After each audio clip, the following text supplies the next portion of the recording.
천냥이 시인이 쓴 밥이라는 제목의 시가 있습니다. 궁지에 몰린 마음을 밥처럼 씹어라. 어차피 삶은 네가 소화해야 할 것이니까. 우리가 인생을 살다 보면 때때로 궁지에 몰릴 때가 있습니다. 내 힘으로는 어찌할 수 없는 인생의 난관에 부딪힐 때가 있습니다. 그럴 때 새카맣게 타 들어간 마음을 밥처럼 씹으라고 시인은 강조합니다. 맛이 없어도 내가 씹어 먹어야 합니다. 인생의 삶은 어차피 내가 소화하며 살아야 하기 때문입니다. 이 시간 주시는 말씀을 통해 힘든 마음을 씹어 소화하면서 하나님이 주시는 참된 기쁨으로 충만해지는 복된 여러분 되시기를 주의 이름으로 축복합니다. 오늘 본문 시편 126편 말씀은 한 순례자의 노래가 기록되어 있습니다. 바벨론 포로 생활에서 해방되어 고국 예루살렘으로 돌아오던 유다 백성들의 그 아름다운 모습을 회상하면서 큰 기쁨으로 하나님께 나아가고 있는 한 순례자의 모습을 발견하게 됩니다. 오늘 본문 2절 상반절에 보면 그때에 우리 입에는 웃음이 가득하고 우리 혀에는 찬양이 찼었다고 노래하고 있습니다. 그때의 감격과 기쁨이 얼마나 컸었는지 충분히 짐작할 수 있는 구절이에요. 본문의 순례자는 정말 기쁨이 충만한 상태에서 하나님을 예배하기 위하여 성전에 올라가고 있습니다. 오늘 우리가 주목하고자 하는 것은 순례자의 마음에 기쁨이 충만할 수 있었던 이유가 과연 무엇이냐 하는 거예요. 우리가 어떻게 해야만 본문의 순례자처럼 웃음이 가득하고 찬양이 넘치는 기쁜 삶을 살아갈 수 있느냐 하는 것입니다. 그 비결은 우리가 인생을 살아가면서 무엇을 선택하느냐에 달려 있다는 것을 오늘 본문은 교훈해 주고 있습니다. 그렇다면 우리는 무엇을 선택하며 살아야 할까요? 첫 번째로 우리는 기쁨을 선택해야 합니다. 본문의 순례자는 하나님의 집에 올라가면서 그동안 하나님께서 베풀어 주신 그 하나님의 은혜가 얼마나 크고 놀라운지 그것을 기억했습니다. 그래서 순례자는 기쁨을 선택한 것입니다. 본문 3절에 보면 여호와께서 우리를 위하여 큰 일을 행하셨으니 우리는 기쁘도다 그렇게 노래하고 있어요. 여러분, 오늘날 우리는 점점 기쁨을 상실하고 있습니다. 왜 우리에게 기쁨이 없는 것일까요? 사람들의 말을 들어보면 요즘 세상에 기뻐할 일이 하나도 없다고 이구동성으로 이야기합니다. 그런 것 같아요. 또 주변에 온통 답답하고 짜증나는 일들밖에 없는데 어떻게 기뻐할 수 있겠느냐고 반문하는 소리를 듣게 됩니다. 정말 그런 것 같아요. 그러나 여러분, 우리는 중요한 사실을 알아야 합니다. 우리에게 기쁜 일이 없는 것이 아니고 기쁜 일을 우리가 선택하지 않기 때문에 우리에게 기쁨이 없다는 사실이에요. 여러분 기억하십시오. 기쁨은 선택의 문제라는 사실입니다. 기쁨의 서신으로 잘 알려져 있는 빌립보서를 읽어보면 지금 바울은 감옥에 갇혀 있습니다. 그러나 바울은 감옥에 앉아있는 자신의 처지만을 보면서 불평과 원망을 선택하지 않았습니다. 바울은 오히려 사랑하는 빌립보 교회를 생각했습니다. 또 빌립보 성도들의 사랑을 기억했습니다. 그래서 바울은 바로 기쁨을 선택하게 된 것이죠. 바울이 전한 메시지의 핵심은 무엇일까요? 그것은 주 안에서 기뻐하라는 것입니다. 주 안에서 기뻐하기를 선택하라는 것입니다.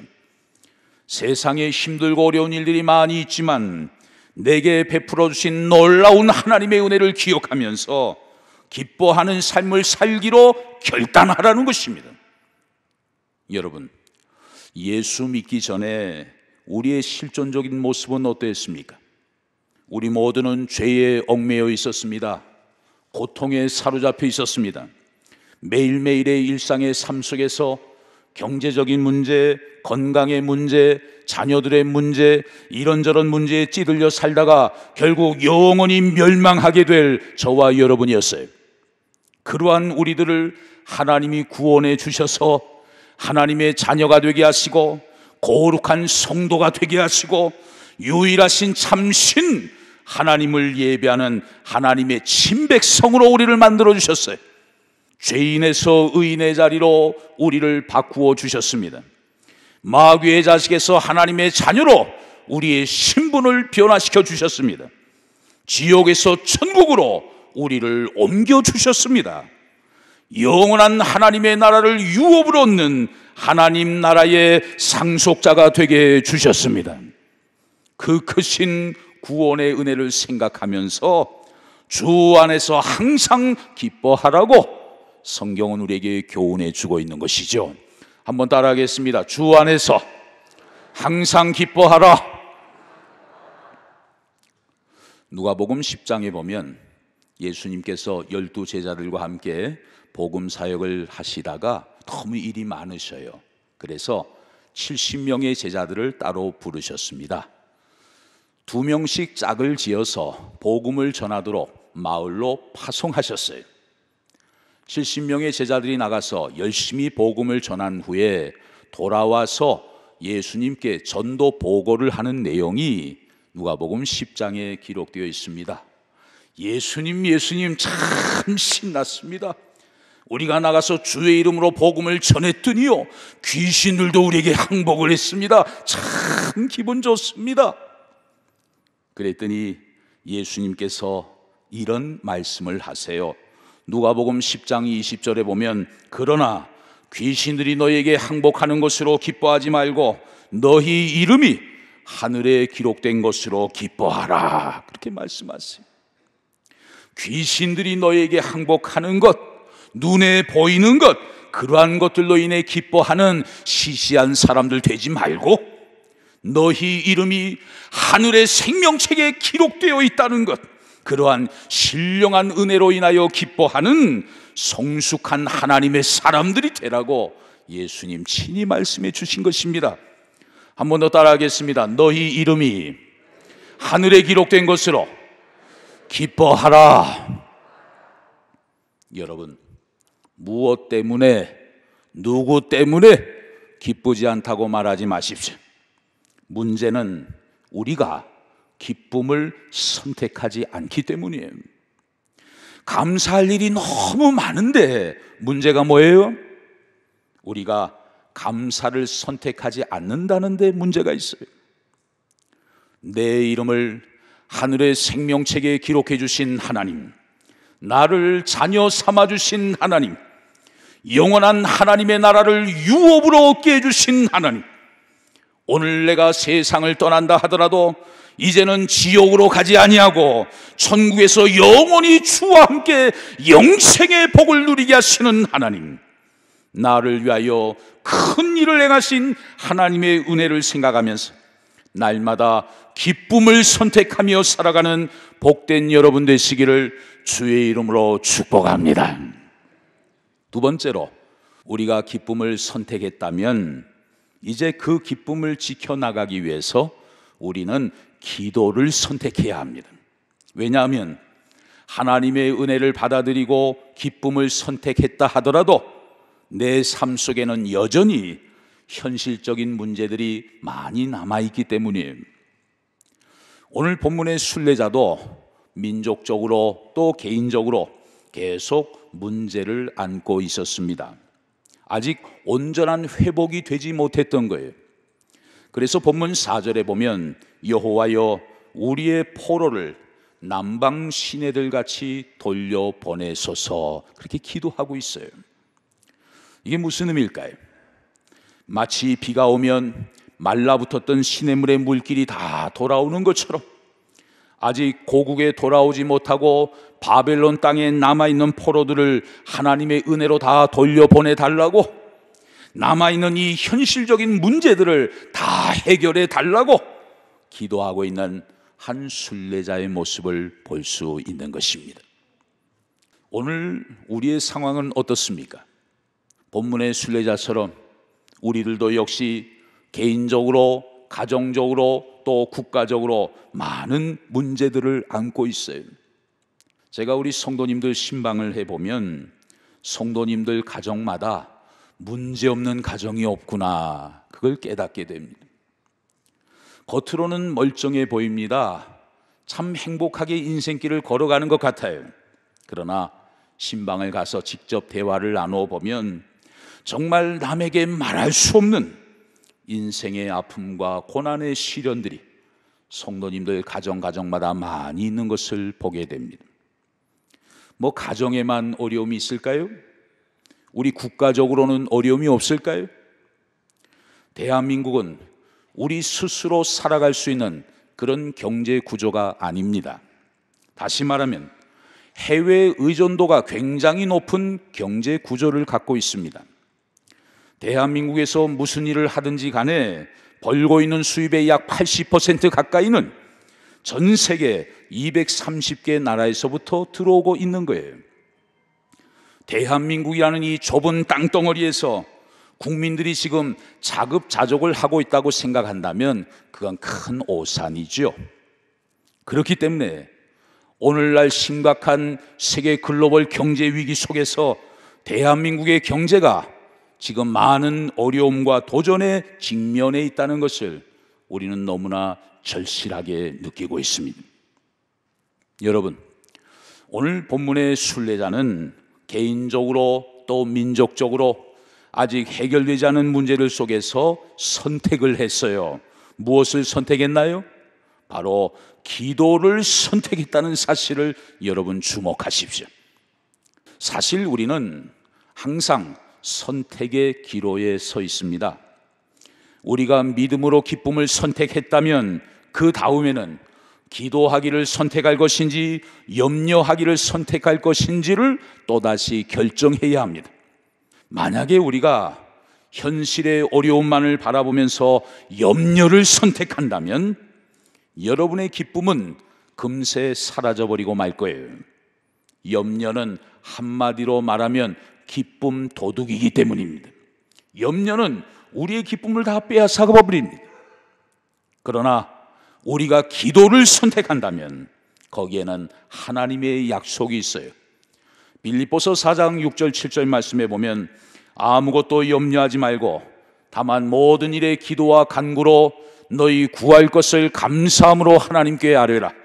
그리하면 모든 지각에 뛰어난 하나님의 평강이 그리스도 예수 안에서 너희의 마음과 생각을 지켜주신다고 말씀하셨습니다. 여러분, 기도를 선택하면 약속이 있습니다. 무슨 약속일까요? 기도하는 자에게 평안을 주신다는 약속이에요. 기도하는 자가 기쁨을 빼앗기지 아니하도록 하나님이 지켜주시겠다는 약속이에요. 여기에서 지켜준다, 헬라어 단어를 보면 프흐루레오라는 단어를 썼어요.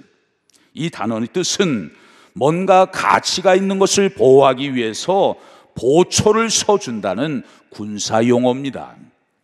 그러니까 내가 기도할 때 내 기쁨이 사라지지 아니하도록 하나님이 내게 보초를 서주신다는 거예요. 여러분, 오늘 우리의 현실은 어떻습니까? 발톱을 세운 염려라는 괴물이 하루에도 몇 번씩 우리의 등을 사로잡으려고 엄습해 오고 있어요. 우리 속에 있는 기쁨을 빼앗기 위해서, 믿음의 길에 서 있는 우리를 넘어뜨리기 위해서 우는 사자같이 삼키려고 날마다 매 순간마다 우리를 공격해 오고 있는 것입니다. 그럴 때마다 우리에게 신앙의 결단이 필요해요. 아, 내가 기도해야 되겠구나. 내 염려를 주님께 내려놓아야 되겠구나. 전능하신 하나님께 모든 것을 맡기고 그 하나님만을 의지하면서 믿음으로 나아가야 되겠구나. 그러한 신앙의 결단이 우리에게 요청되는 거예요. 여러분, 왜 우리에게 근심이 많은 것일까요? 기도하지 않아서 그래요. 하나님께 맡기는 사람만이 근심으로부터 해방될 수 있습니다. 이것이 신앙생활의 본질이에요. 왜 우리에게 기쁨이 없는 것일까요? 왜 우리가 기쁨을 지키지 못하고 기쁨을 쉽게 잃어버리는 것일까요? 기도라는 본질을 중요하게 생각하지 않기 때문입니다. 요한복음 14장 27절에 보면 예수님이 이런 말씀을 하십니다. 평안을 너희에게 끼치노니 곧 나의 평안을 너희에게 주노라. 내가 너희에게 주는 것은 세상이 주는 것과 같지 아니하니라. 너희는 마음에 근심하지도 말고 두려워하지도 말라. 주님이 말씀하셨어요. 그렇습니다. 기도하는 사람들에게는 하나님만이 주실 수 있는 참 기쁨과 평안이 임하게 될 것입니다. 여러분 모두 기도의 사람들 되시기를 바랍니다. 그래서 기쁨을 빼앗기지 아니하고 날마다 기쁨의 요새 속에 살아갈 수 있는 복된 기도의 사람들 되시기를 주의 이름으로 축복합니다.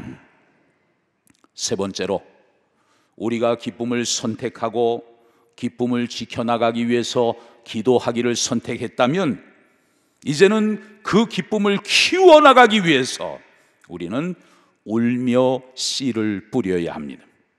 오늘 본문 5절 6절에 보면 눈물을 흘리며 씨를 뿌리는 자는 기쁨으로 거두리로다.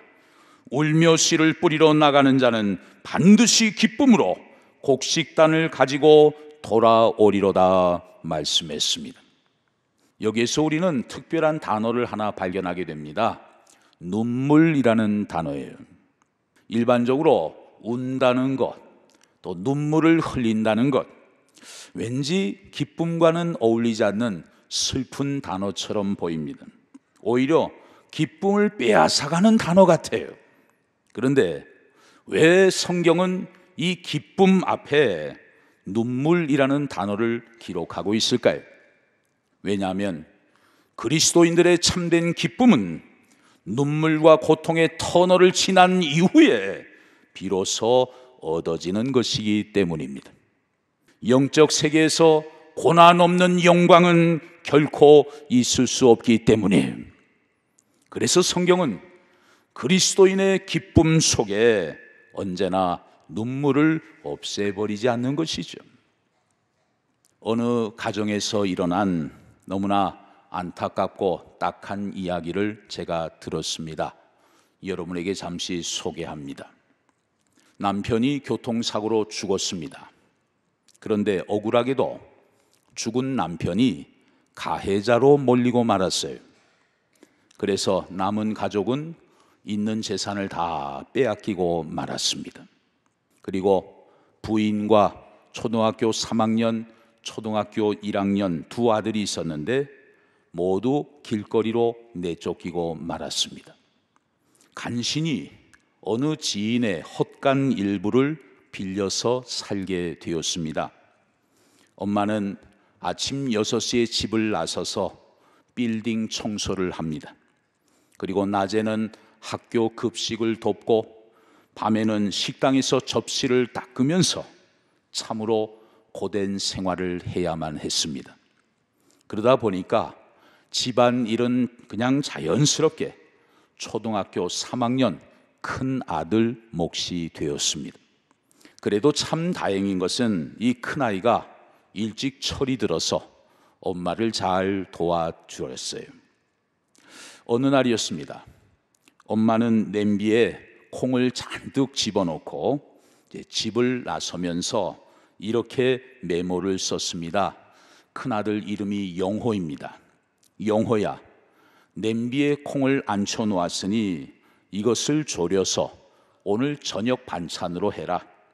콩이 물러지면 간장을 넣어 간을 맞추면 된다. 엄마가. 그날도 하루 종일 일에 시달려 지친 엄마는 이런 생각을 합니다. 야, 오늘은 꼭 죽어야 되겠다. 더 이상 버틸 힘이 없다. 이렇게 생각을 하고 수면제를 사들고 들어왔습니다. 그런데 집에 들어와 보니까 이불을 덮고 두 아들이 나란히 잠들어 있는 모습이 보여요. 큰아들 머리맡에 엄마에게 라고 쓰여 있는 편지 한 장이 눈에 들어옵니다. 엄마, 오늘 엄마가 말해준 대로 콩이 물렁해졌을 때 간장을 부었어요. 그런데 동생이 짜서 못 먹겠다고 투정을 해서 한 대 때렸더니 울다가 잠이 들어버렸어요. 열심히 콩을 삶았는데 잘 안 됐어요. 엄마 용서해 주세요. 내일은 일 나가시기 전에 저를 꼭 깨워서 콩 삶는 법을 가르쳐 주세요. 엄마 피곤하시지요? 저희 때문에 엄마가 고생하시는 거 다 알아요. 엄마 힘내세요. 저 먼저 잘게요. 자살하려고 마음을 먹었던 그 엄마는 초등학교 3학년밖에 안 된 그 어린 것이 엄마 말씀 잘 듣겠다고, 열심히 하겠다고, 엄마 힘내시라고 쓴 편지를 눈물로 읽었습니다. 그리고 사가지고 왔던 그 수면제를 버릴 수밖에 없었어요. 그리고 큰아들이 만든 콩자반, 너무 짜서 작은 아들이 못 먹겠다고 했던 그 콩자반을 눈물 범벅이가 되면서 다 먹었습니다. 그리고 먹으면서 다짐했어요. 이 아이들을 위해서 더 열심히 살겠다고, 끝까지 희생하면서 부모로서의 책임을 다하겠다고 말이죠. 여러분, 우리의 기쁨은 슬픔과 고생으로부터 도피해야겠다는 그런 천박한 기쁨이 아닙니다. 고통도 겪지 않겠다, 수고도 하지 않겠다, 땀도 흘리지 않겠다, 절대로 보람이 있을 수가 없어요. 결코 참 기쁨을 얻을 수는 없는 것입니다. 오늘 우리 삶의 자리에 차마 말은 안 하지만 저마다 감당할 수 없는 어려운 일들이 너무나 많이 있습니다. 그러나 그 모든 어려움들을 회피하지 않고 언제나 하나님만을 의지하면서 눈물로 희생의 씨앗을 뿌리고, 눈물로 기도의 씨앗을 뿌리고, 눈물로 전도의 씨앗을 뿌리고, 눈물로 섬김과 봉사의 씨앗을 뿌리는 사람들에게 하나님이 주시는 약속이 있어요. 자, 본문 5절 6절 한 번 더 보시죠. 눈물을 흘리며 씨를 뿌리는 자는 기쁨으로 거두리로다. 울며 씨를 뿌리러 나가는 자는 반드시 기쁨으로 곡식단을 가지고 돌아오리로다. 할렐루야. 사랑하는 성도 여러분, 지금 우리 삶의 자리가 많이 힘들고 어렵지만 우리는 어떤 상황 속에서도 적극적으로 기쁨을 선택해야 합니다. 그리고 그 기쁨을 지켜나가기 위해서 항상 기도의 자리로 나아가야 합니다. 그리고 가정에서, 교회에서, 생업의 현장에서 하나님의 영광을 위하여 울며 씨를 뿌리면서 기쁨을 계속 키워 나아가야 합니다. 하나님의 약속대로 기쁨으로 단을 거두게 될 날이 반드시 우리에게 찾아오게 될 줄로 믿습니다. 그 귀한 열매의 단을 가지고 하나님 앞에 크게 영광을 돌리면서 살아계신 하나님이 나와 함께 하시는 것을 많은 사람들에게 증거하며 살아가는 기쁜 삶의 주인공들, 행복한 저와 여러분들이 다 되시기를 주의 이름으로 축원합니다.